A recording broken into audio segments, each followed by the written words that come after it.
नत्वा सरस्वतीं देवीं शुद्धां करोम्यहम् पाणिनिप्रवेशाय लघुसिद्धान्तकौमुदीम्. नमस्कार. आपण व्याकरण या विषयाचा विचार करत होतो. मागच्या वर्गामध्ये आपण लघुसिद्धांत कौमुदी या ग्रंथातील संज्ञा प्रकरणाचा अभ्यास सुरू केलेला आहे. त्याच्यात सर्वप्रथम माहेश्वर सूत्र काय आहेत, ते एकूण किती आहेत, कोणकोणते आहेत ते पाहिलं. त्यानंतर काही सूत्रांचा आपण विचार केलेला आहे. हलंत्यम, अदर्शनम लोपः आणि तस्य लोपः या सूत्रांचा विचार आपण केलेला होता. पुनश्च एकदा माहेश्वर सूत्रांमधून आपण जाऊयात, कारण त्यांचा उपयोग आता पुढे चालून तुम्हाला होणार आहे. आई उन रेनब्रेक ए ओंग आई औच हयवरट उल्लन यमंगणनम जब है खड़दश जबगडदश खपचटत चटतौ कपय शशसर हल. हे एकूण 14 माहेश्वर सूत्र आहेत. ते आपण पाहिले होते. त्यांच्या प्रत्येकाच्या शेवटी एक हलंत वर्ण ठेवलेला आहे. त्या हलंत वर्णाचं काय प्रयोजन, तर सांगितलं होतं की प्रत्याहार बनवण्यासाठी या हलंत वर्णांचा उपयोग केला जातो, ज्याचा विचार आपण आज करणार आहोत. कसे प्रत्याहार निर्माण करायचे त्यांचा विचार आपण आज करणार आहोत. त्या सूत्रात जाण्यापूर्वी थोडस लक्षात घ्या, एक कॅटेगरायझेशन या वर्णांचं कसं आहे ते जरा जाणून घ्या. सर्वप्रथम पाणिनींनी या 14 सूत्रांमध्ये स्वर ठेवलेले आहेत, जसं की अ, इ, उ, ऋ, मृ, ए, ओ, ऐ आणि औ. हे काय आहेत, स्वर आहेत. आणि त्या स्वरांना प्रेझेंट करण्यासाठी ते प्रत्याहार काय वापरतात, तर अच प्रत्याहाराचा ते उपयोग करतात. ठीक आहे. whenever he says ach in sutra he means स्वरच, vowels. तर जेव्हा केव्हाही पाणिनीजी सूत्रांमध्ये अच या शब्दाचा प्रयोग करतील, आपल्याला जाणून घ्यायचंय अच म्हणजे अच याचा अर्थ होतो, अच प्रत्याहाराचा अर्थ होतो स्वर. त्याचप्रमाणे हयवरट लन यमंगणनम जभ घडदश जबगडदश खपचटत चटतौ कपय शशसर हल. या 5व्या सूत्रापासून तर 14व्या सूत्रापर्यंत येणारे जेवढे काही वर्ण आहेत, त्या शेवटच्या हलंत वर्णाला सोडून ते सगळेच्या सगळे व्यंजन आहेत. पण व्यंजन ठेवताना त्यांचा क्रम आपण जसा शिकलोय शाळेत क ख ग ग ङ च छ ज ज ञ तसा नाहीये. त्यांनी क्रम जरा बदलला. क्रम बदलत असताना त्यांनी काय केलं, सुरुवातीला त्यांनी एक हकार वर्ण ठेवला. त्याच्यानंतर 4 अंतस्थ वर्ण, ज्याला आपण य र ल व म्हणतो, ते आहेत. आणि त्याच्यानंतर प्रत्येक वर्गातील 5वं अक्षर यमंगणनम, प्रत्येक वर्गातील 4थं अक्षर जसं की ज भ घ र द, जसं की क वर्गातील 4थं अक्षर आहे घ, च वर्गातील 4थं अक्षर आहे झ,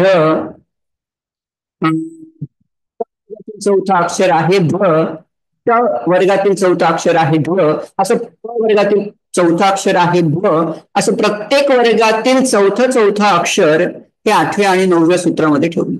त्याचप्रमाणे प्रत्येक वर्गातील 3रं अक्षर ज ब ग ड द असे त्यांनी ठेवलेत. त्याप्रमाणे प्रत्येक वर्गातील 2रं आणि 1लं अक्षर ख फ छ ट थ च ट त व कपय या 2 सूत्रांमध्ये त्यांनी 2रं आणि 3रं अक्षर ठेवलं.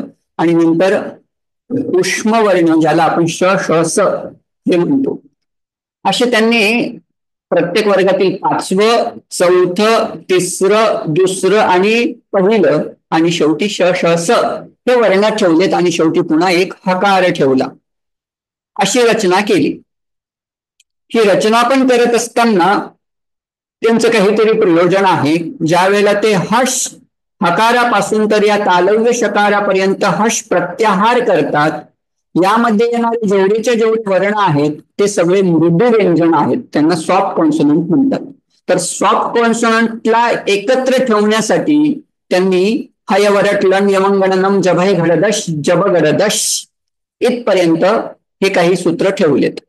त्याच्यानंतर ख छटत चटतौ कपये शससर असा खर प्रत्याहार म्हटला की त्या खर प्रत्याहारामध्ये सगळे कठोर व्यंजन येऊन जातात.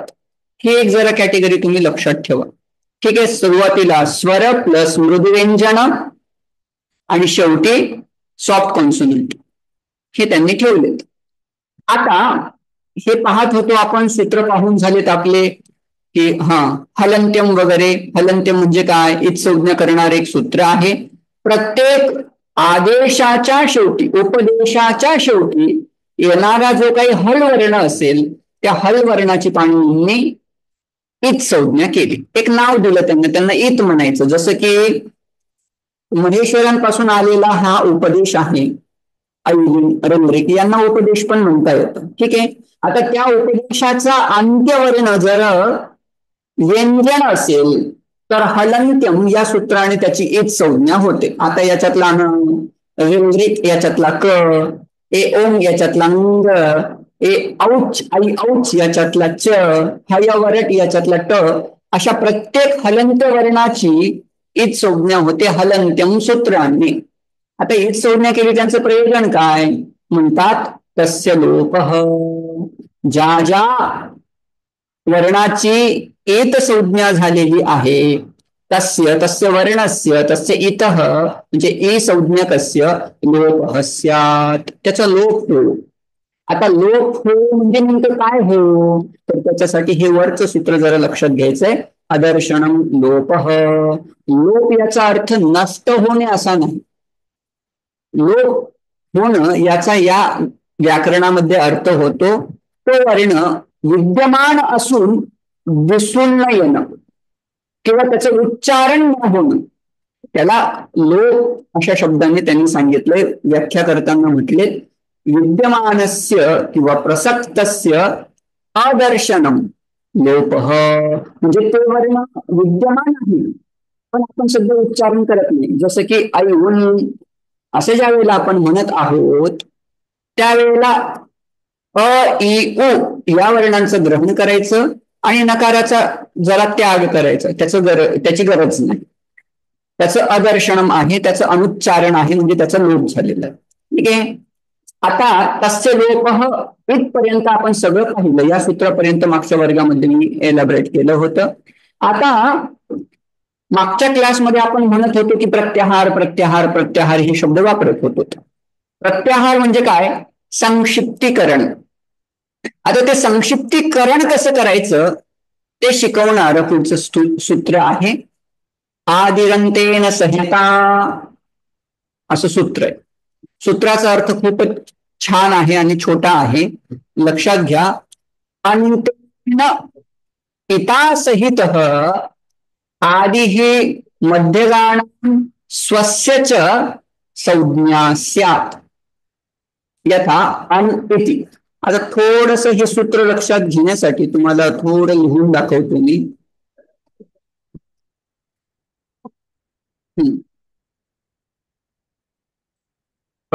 ही तुम्हाला वर्ड फाईल दिसते आहे ना? माझा सगळ्यांना व्यवस्थित आवाज येत आहे? तुमचा आवाज येतोय पण काही आता दिसायला सुरुवात झाली. ठीक आहे, चालेल. आता मी तुम्हाला सांगतो काय सूत्र आहे. तुम्ही सुरुवातीचा हा अ ए उ आणि न ऐऊन हे तुम्ही सूत्र पाहिलं. ऐऊन रंगरेख ए ओम. आता यांच्यापासून प्रत्याहार कसा बनवायचा ते सांगण्यासाठीचं पहिलं सूत्र आता आलेलं आहे. आदिरंतेन संहिता सह इता. इता इता म्हणजे काय? इत. त्याची तृतीय विभक्ती होती इता.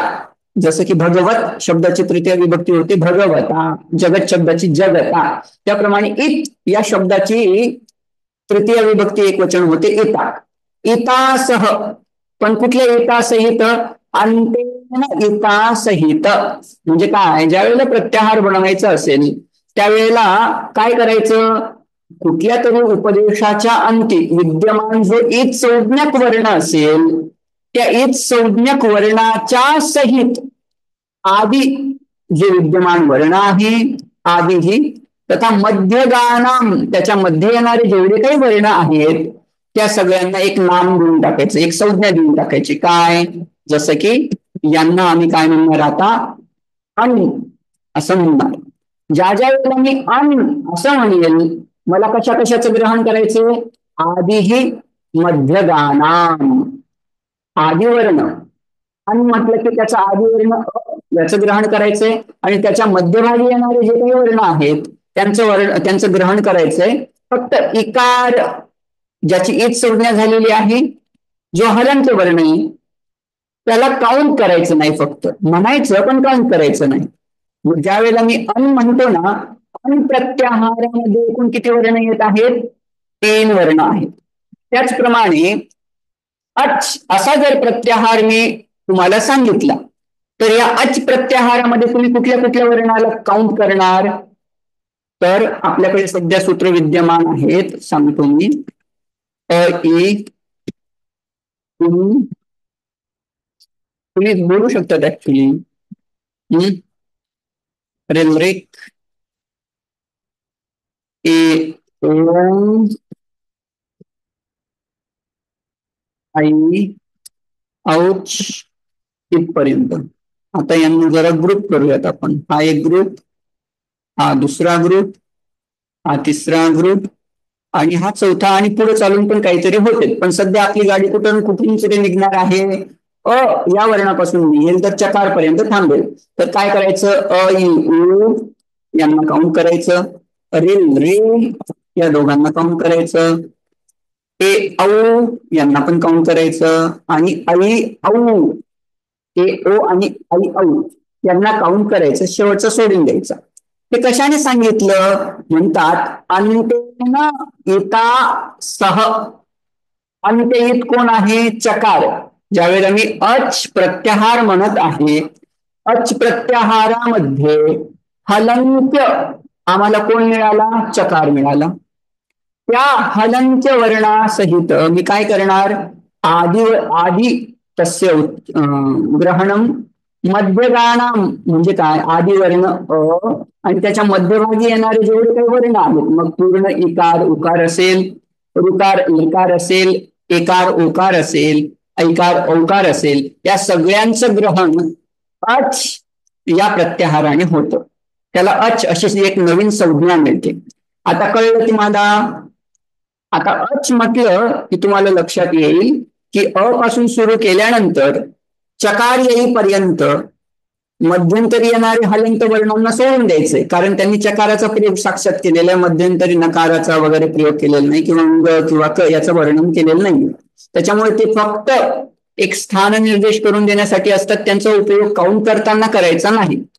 तुम्ही कसं करायचं? अच म्हटले की अ पासून सुरुवात करायची, जोपर्यंत हलंत चकार येत नाही तोपर्यंत त्या वर्णांचं काउंट करायचं. याचप्रमाणे वेगवेगळे प्रत्याहार तयार करता येतात. ठीक आहे. ही कन्सेप्ट प्रत्याहार कशी बनवायची ही कन्सेप्ट तुम्हाला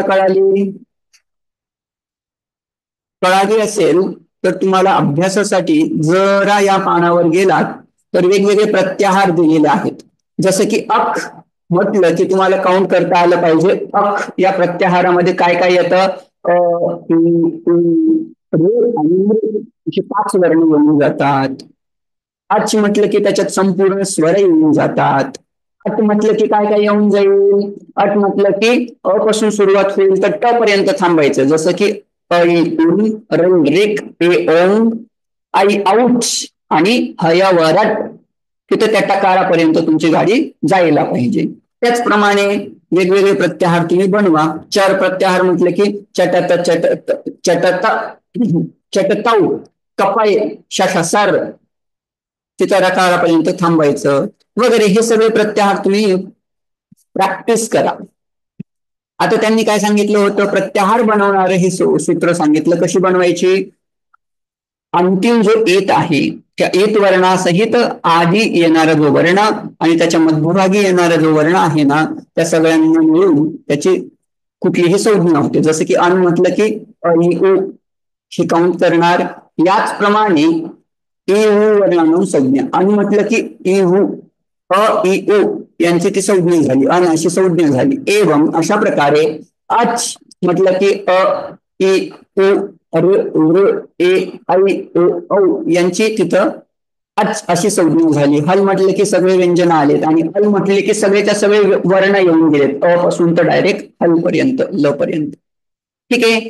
आता एवढं झाल्यानंतर पुढच्या सूत्रात ते ऱ्हस्व, दीर्घ आणि प्लुत संज्ञा सांगतायत. कोणाची? स्वरांची. स्वरासाठी काय शब्द वापरणार आहेत? अच. ते सांगताना ते म्हणतायत उकालो ह्रस्व दीर्घ प्लुतः. इथं शब्दांचा जरा व्यवस्थित तुम्ही ध्यान देऊन बघायचंय. उकाल अच ह्रस्व दीर्घ प्लुतः, किंवा त्याचं संक्षेप केला किंवा समास केला तर ह्रस्व दीर्घ प्लुतः असं आहे. आता कोणाला ह्रस्व म्हणायचं, कोणाला दीर्घ म्हणायचं आणि कोणाला प्लुत म्हणायचं हे जाणून घेण्यासाठी थोडस तुम्हाला उकाल जाणून घ्यायचंय. आता पाणिनींच्या काळामध्ये कदाचित ऑब्झर्वेशन करत असताना पाणिनींनी एका कोंबड्याचं ऑब्झर्वेशन केलं. कोंबडा कसा आरवतो? तर बेसिकली कुकू कू असं त्याचा एक काहीतरी वेगळा नाद असतो, बरोबर. आता तो आरवत असताना तो ह्रस्व उकाराचं पण उच्चारण करत असतो, दीर्घ उकाराचं पण उच्चारण करतो आणि शेवट किंवा कू अशा प्लुत उकाराचं पण ग्रहण करत असतो. आता हे सगळ्यांना सर्व ज्ञात असल्यामुळे त्यांनी उ हा एक स्वर पकडला किंवा हा एक स्वर घेतला आणि त्याच्याप्रमाणे ज्याचा ज्याचा काळ आहे, ज्याचा ज्याचा उच्चार त्याच्याप्रमाणे होतो दीर्घ मध्ये, त्याची लांबी रुंदी, त्याला ह्रस्व म्हणायचं, त्याला दीर्घ म्हणायचं, त्याला प्लुत म्हणायचं. बरं, ह्रस्व कुठला होतो, दीर्घ कुठला होतो आणि प्लुत कुठला होतो ते सांगण्यासाठी त्यांनी पुढे सांगितलं की उश्च उश्च उश्च या सगळ्यांना बहुवचनामध्ये काय म्हणणार? वह. आणि षष्टी बहुवचनात त्यांना काय म्हणणार? वाम. ठीक आहे. वाम म्हणजे उकार, ह्रस्व उकार, दीर्घ उकार, प्लुत उकारांना अचः सह क्रमात ह्रस्व दीर्घ प्लुत संज्ञा स्यात्. आता हे जरा लक्षात घ्या, तुम्ही माझ्या हाताकडे एकदा लक्ष ठेवा. ह्रस्व, दीर्घ आणि प्लुत, ठीक आहे, हे स्वराचे 3 भेद आहेत, ह्रस्व, दीर्घ आणि प्लुत. स्वरवान पहिल्यांदा तुम्ही उकार म्हणजे काय, तर पाणिनी या ठिकाणी एक स्वराचं ग्रहण करतायत. उ याला ह्रस्व उ म्हणा, उ याला दीर्घ उ म्हणा आणि उ याला प्लुत उ म्हणा. आता ह्रस्व उकाराप्रमाणे म्हणजे काय, ज्याचं उच्चारण केवळ एका मात्रेत शक्य होतं, एक मात्रो भवेद ह्रस्व, या नियमाने ज्या ज्या स्वराचं उच्चारण ह्या ह्रस्व उकाराप्रमाणे आहे त्याला काय म्हणा? ह्रस्व स्वर म्हण. म्हणजे काय काय येऊन गेले त्याच्यात? ए, उ, ऋ यांचं उच्चारण एका मात्रेत होत आहे म्हणून त्यांना ह्रस्व म्हणायचं. आता जो दुसरा उकार होता त्याचं उच्चारण करण्यासाठी आपल्याला थोडा पहिल्यापेक्षा दीर्घ कालावधी लागत आहे, किंबहुना त्याचं उच्चारण करण्यासाठी 2 मात्रांची आवश्यकता आहे, 2 निमेषाची आवश्यकता आहे. द्विमात्रो भवेद दीर्घ, ज्याचं उच्चारण करण्यासाठी 2 मात्रांचा कालावधी लागतो त्याला दीर्घ म्हणायचं, बरोबर. मग या उकाराप्रमाणेच ज्या ज्या वर्णाला उच्चारण करण्यासाठी 2 मात्रांचा कालावधी लागेल त्यांना काय म्हणायचं, दीर्घ म्हणायचं. मग काय आ,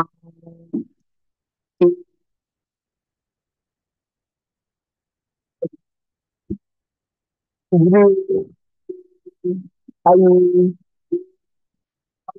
हे सगळ्यांना आवाज हा म्यूट ठेवा. सगळे म्यूट असल्यावर कदाचित माझा आवाज स्पष्ट येईल, अन्यथा तिथं ब्रेक. हम्म.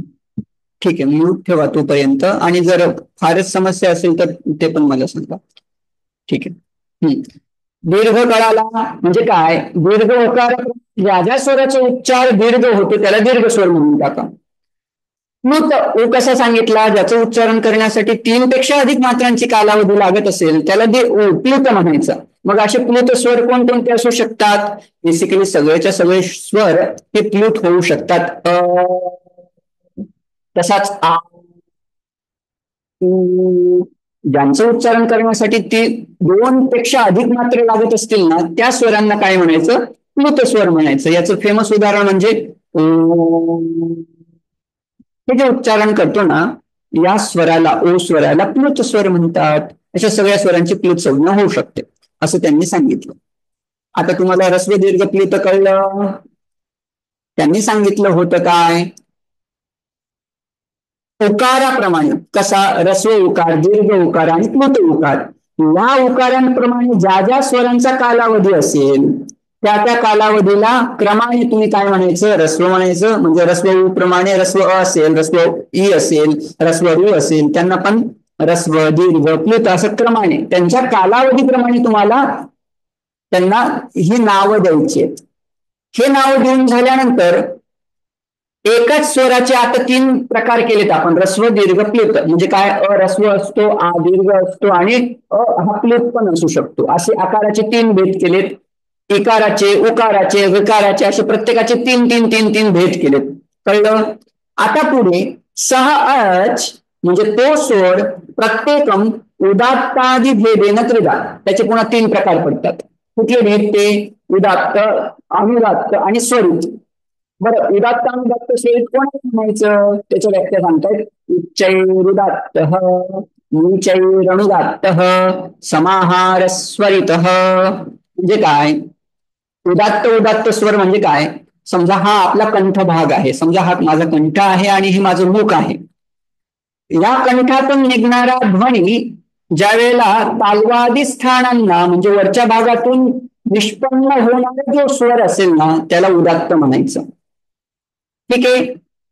त्याच्यानंतर नीचैरनुदात्त म्हणजे काय, हा जो निघणारा ध्वनी तो जर खालच्या अंगाने स्पर्श करून येत असेल, नीच म्हणजे नीच या ठिकाणी खालच्या अंगाने जर तो ध्वनी बाहेर येत असेल त्याला अनुदात्त असं म्हणतात.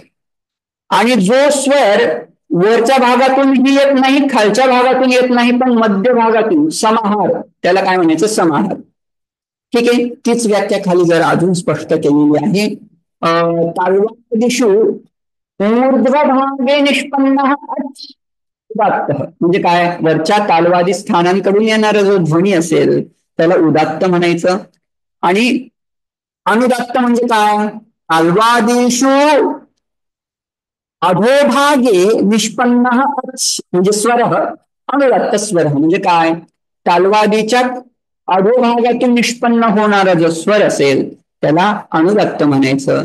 मग स्वरित म्हणजे काय, म्हणजे जो पुन्हा पूर्ण उदात्तही नाहीये, जो अनुदात्तही नाहीये, जो मधल्याच भागातून येतोय ना त्याला समाहार म्हणायचं. कळले हे सूत्र. उच्चैही उदात्त, नीचैही अनुदात्त, समाहार स्वरित. आता त्यांनी सुरुवातीला एक वर्ण लक्षात ठेवा, अस्वर लक्षात घ्या.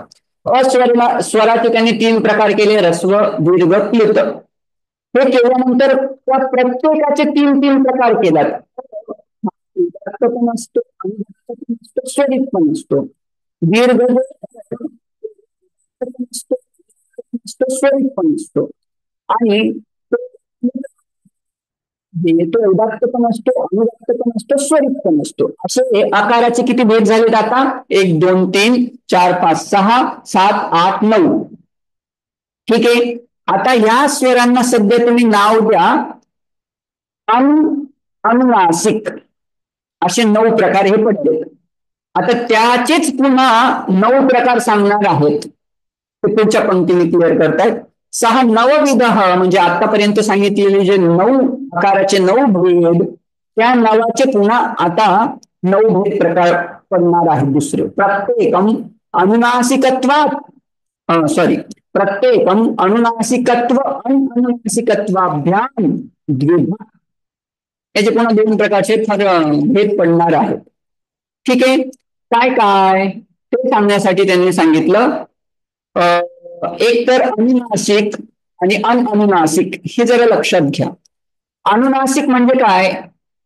जर अ इ उ ऋ ए ऐ ओ औ यांच्या डोक्यावर जर एक चंद्रबिंदू दिली, प्रत्येक स्वराच्या डोक्यावर चंद्रबिंदू दिली, त्यांना काय नाव असेल?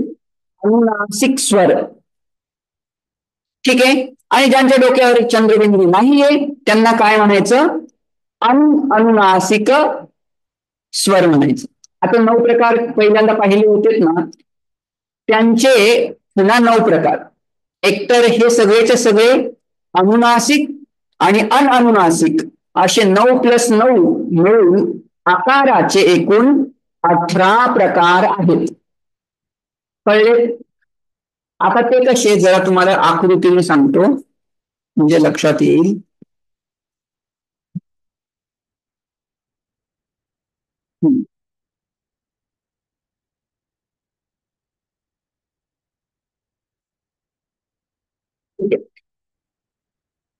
आकार हा 18 प्रकारचा कसा आहे तो जरा जाणून घ्या. सगळ्यात पहिल्यांदा त्यांनी ऱ्हस्व, दीर्घ आणि प्लुत असे त्यांनी 3 प्रकार केलेत. त्या 3ही प्रकारांचे पुन्हा त्यांनी 9 प्रकार केले होते. हे 9 प्रकार तुम्हाला कळले की बऱ्यापैकी आयडिया येऊन जाईल तुम्हाला. ठीक आहे.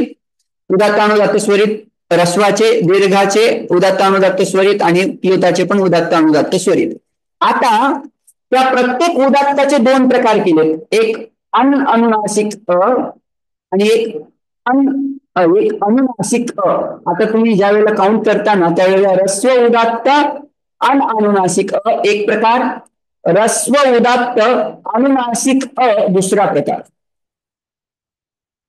ऱ्हस्व अनुदात्त अ तिसरा प्रकार, ऱ्हस्व अनुदात्त अनुनासिक चौथा प्रकार, ऱ्हस्व स्वरित अ जो अनुनासिक आहे तो आहे 5वा प्रकार, आणि ऱ्हस्व असणारा, स्वरित असणारा अनुनासिक अ तो 6वा प्रकार. बरोबर. त्याचप्रमाणे दीर्घ उदात्त अनुनासिक आ 7वा प्रकार, दीर्घ उदात्त अनुनासिक आ हा 8वा प्रकार. त्याचप्रमाणे प्रत्येक काउंट जर केले तर 1 2 3 4 5 6 7 8 9 10 11 12 13 14 15 16 17 18 असा 18 प्रकारचा अ तुम्हाला पाहायला मिळेल. याचप्रमाणे 18 प्रकारचा ई, 18 प्रकारचा उ तुम्हाला जाणून घ्यायचा आहे. ठीक आहे. ही आकृती क्लिअर असेल. पुढे आता पुढचं एक सूत्र आलं ते सांगतो.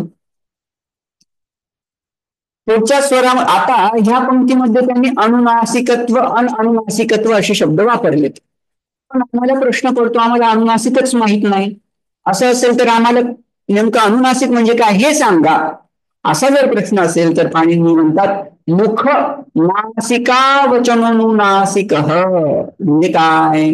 मुख सहित नासिकया उच्चार्यमाण वर्ण अनुनासिक संज्ञस्यात्. म्हणजे काय? मुखासहित जो नासिकेने सुद्धा ज्याचं उच्चारण होतं त्या वर्णाला आम्ही काय म्हणणार? अनुनासिक म्हणणार. कळलं? मग असे कुठले कुठले वर्ण आहेत ज्यांचं उच्चारण मुखसहित नासिकेने होत? तर सोप्पा आहे. अ इ इत्यादी सगळेच्या सगळे स्वर यांच्या डोक्यावर जर चंद्रबिंदू दिली तर त्यांना अनुनासिक म्हणायचं. प्लस प्रत्येक वर्गातील 5वं अक्षर क ख ग घ ङ, त्याच्यातला ङ, च छ ज ज ञ, ट ठ ड ढ ण, या प्रत्येक वर्णातील प्रत्येक वर्गातील जो शेवटचा अंगायन नम हे जे सूत्र पाहिलं होतं त्यांना अनुनासिक म्हणायचं. अजून व्याकरणामध्ये य र ल व यांच्या डोक्यावर जर चंद्रबिंदी असेल ना त्यांना सुद्धा अनुनासिक म्हणतात. तर तुम्हाला अनुनासिक कळलेत. अनुनासिक म्हणजे काय? ज्यांचं उच्चारण तोंडासहित नाकाने होतं त्यांना अनुनासिक म्हणायचं. ठीक आहे. अनुस्वार वेगळा असतो आणि अनुनासिक वेगळा असतो. अनुनासिक वर्णाचं उच्चारण तोंडासहित नासिकेने होतं. अनुस्वार हा केवळ आणि केवळ नाकाच्या साहाय्यानेच उच्चारित होतो. ठीक आहे. हा भेद आहे दोघांपैकी. आता हे जर कळलं असेल तर पुढची प्रक्रिया सगळी कळेल तर उत्तम. आता या स्लाइड मध्ये या सूत्रांमध्ये त्यांनी सुरुवातीला तुम्हाला प्रत्याहार बनवायला शिकवलं. सगळ्यात पहिला प्रत्याहार त्यांनी बनवला अच. अच म्हणजे स्वर. आता त्या स्वरांविषयी बोलणारे सगळेचे सगळे सूत्र होते. ते स्वर कसे असतात? ऱ्हस्व दीर्घ प्लुत असतात. पुन्हा त्यांचे किती प्रकार पडतात? 3 प्रकार पडतात. उदात्त, अनुदात्त, स्वरित असे प्रकार पडतात. त्या उदात्त अनुदात्त स्वरितांनाच पुन्हा 2 प्रकारात त्यांनी डिवाइड केले. एक अनुनासिक, एक अनुनासिक. असे करून आकाराचे 18 प्रकार, इकाराचे 18 प्रकार आणि उकाराचे 18 प्रकार ते सांगण्यासाठी आता सांगतायत. अ ए उ ऋ एतेषां वर्णानां प्रत्येकम 18 भेदा. म्हणजे काय? आकाराचे पण तुम्हाला 18 भेद पाहायला मिळतील. इकाराचे तुम्हाला 18 भेद पाहायला मिळतील. उकाराचे पण मी जी स्लाइड दाखवली तशीच तुम्ही जर लिहून टाकलं ना तुम्हाला उकाराचे, ऋकाराचे असे प्रत्येकाचे 18 18 18 असे प्रकार तुम्हाला पाहायला मिळतील. लृ वर्णस्य 12 म्हणतात. अ इ उ ऋ. संस्कृत मध्ये लृ हा वर्ण पण येतो, हा स्वर पण येतो. त्याचे मात्र किती आहेत? फक्त 12च प्रकार आहेत. का?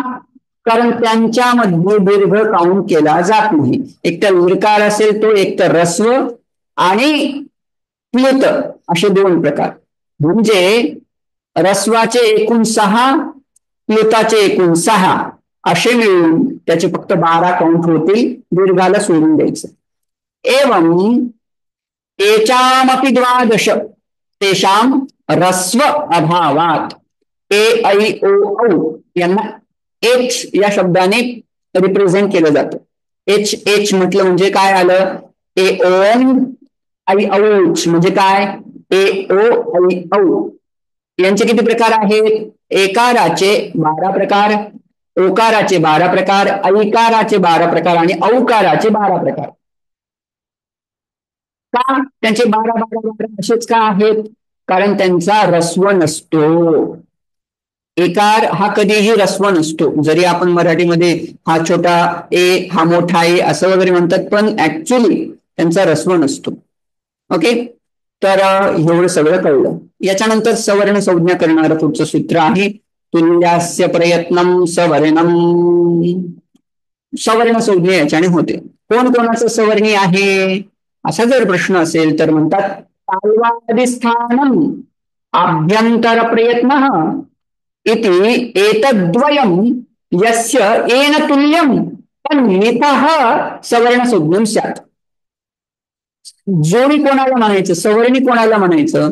ते म्हणतात ज्यांचं तालू आदी जे स्थान आहे ते मॅच होत असेल, त्याचबरोबर उच्चारण स्थान जर मॅच होत असेल तर त्या 2ही वर्णांना एकमेकांचं काय म्हणायचं? सवर्णी म्हणायचं. उदाहरण देतो. कसं? तुम्हाला अ हा स्वर माहित आहे, सगळ्यांना माहित आहे. आणि आ हा सुद्धा स्वर तुम्हाला माहित आहे. अकाराचं आणि आकाराचं दोघांचंही उच्चारण स्थान हे काय आहे? कंठ. आता हे कशावरून कळणार? पुढच्या सूत्रांवरून तुम्हाला कळेल. पुढचे सूत्र पहिल्यांदा सांगतो आणि ते सांगून झाल्यानंतर मग सवर्णी काय प्रकार असते ते सांगतो. अपोह विसर्जनीयानाम कंठ. ठीक आहे. कंठस्थानीय वर्ण कुठले कुठले? तर म्हणतात अ, उ म्हणजे क ख ग घ यांना काय म्हणायचं?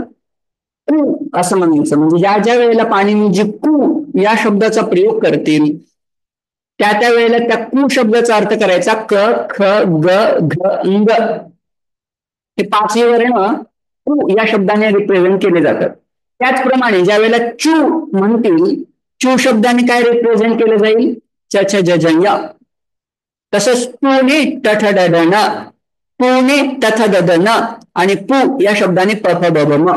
आता प्रत्येक सूत्रामध्ये तुम्हाला कू चू पू पू पू हे शब्द येतील. त्याने तुम्ही समजून घ्यायचं की कू म्हटलं की कथ गंगा चू म्हटलं की च ज वगैरे वगैरे. आता कंठस्थानीय वर्ण कुठले अ म्हणजे हे स्वर क ख ग घंग हे वर्ण प्लस ह म्हणजे हकार आणि विसर्जनीय म्हणजे विसर्ग यांचं उच्चारण स्थान काय आहे कंठ आहे. म्हणून त्यांना काय म्हणायचं कंठ्य वर्ण त्यांना म्हणायचं.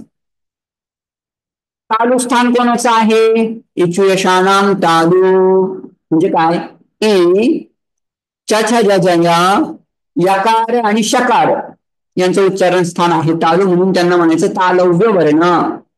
तसंच ऋतुरसानाम मूर्धा ऋ हा जो स्वर आहे दीर्घ रस्व आणि प्लुत सगळ्यांना काउंट केलं जातं.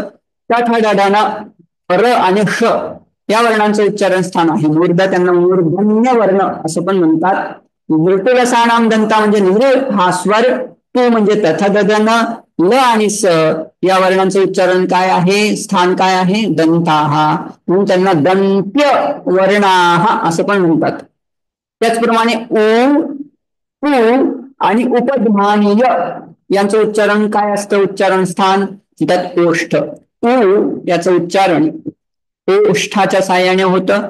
पु म्हणजे प फ ब भ म यांचंही उच्चारण ओठाच्या साह्याने होतं आणि उपध्मानीय म्हणजे असा विसर्ग ज्याच्या पुढे प आणि फ आलेला आहे त्या विसर्गाला उपध्मानीय म्हणतात. त्याचंही उच्चारण कशाने होतं ओठांच्या साह्याने होतं म्हणून त्यांना ओष्ठ्यवर्ण असे म्हणतात.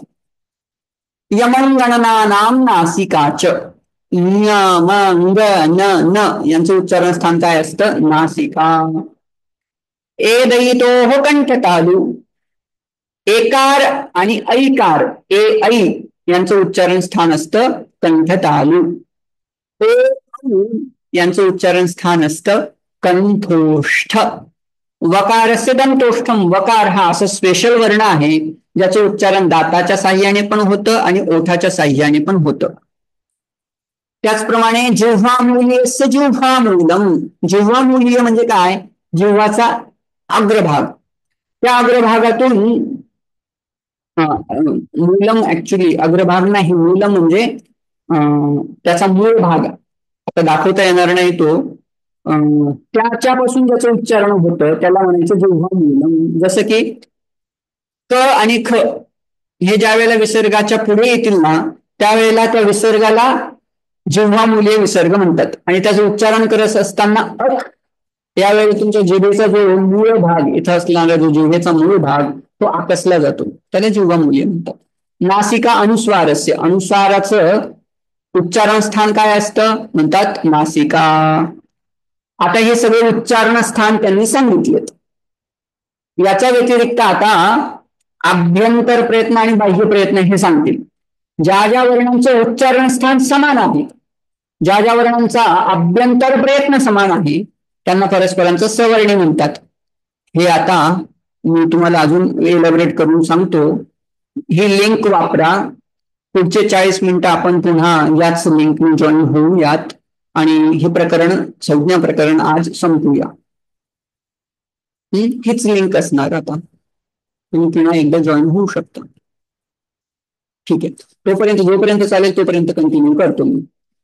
ठीक आहे आता सूत्राचा अर्थ लक्ष घेण्यापूर्वी तिथं तुम्हाला आता थोडस प्रयत्नांविषयी पण जाणून घ्या. प्रयत्न सांगितला यत्न हा म्हणजे प्रयत्न उच्चारण करत असताना लागणारे एफर्ट्स त्याला प्रयत्न म्हणतात.